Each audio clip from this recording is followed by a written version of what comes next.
Gik mitime ngimana osana,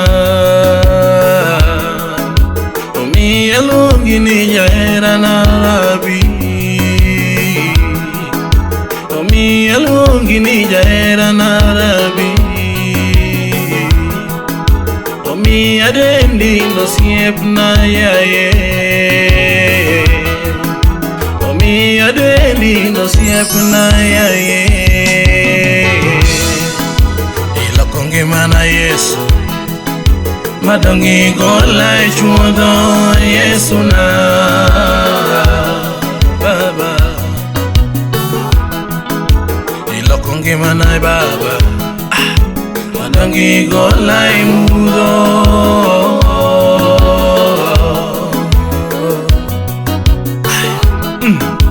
Iloko ngimana Baba, dongi gola e midhiero Yesu na.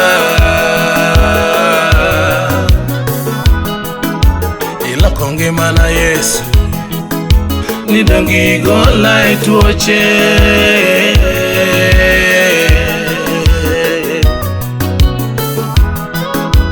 Iloko ngimana Baba, yumoleke manenyiera Yesu na.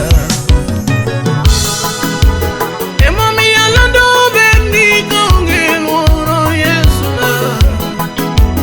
Emomiyo alando bendi kaonge luoro Yesu na.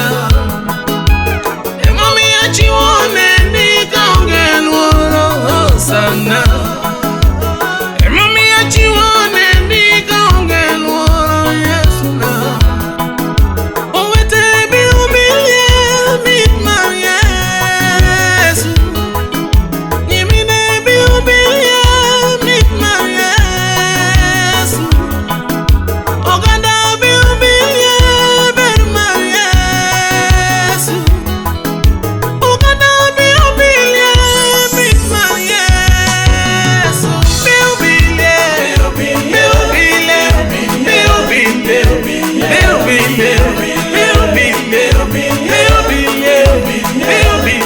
milie, ay ay ay ay ay, biro milie, biro milie, biro milie, biro milie, biro milie, biro milie, biro milie, ay ay ay ay ay ay, biro milie, biro milie, biro milie, biro milie, biro milie, biro milie.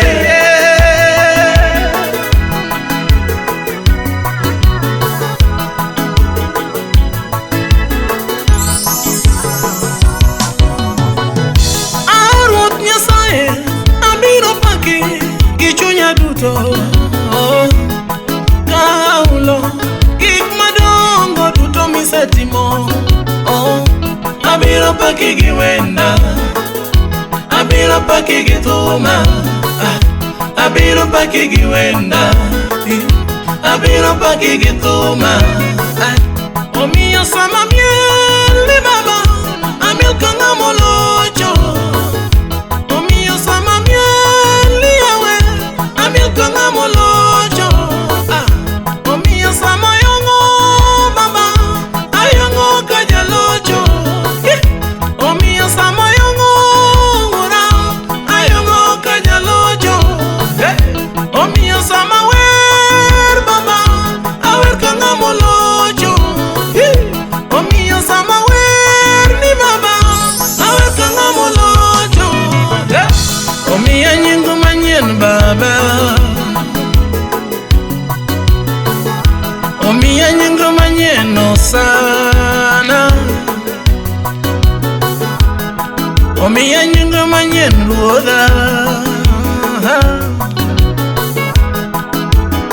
omiya nying manyien osiepna.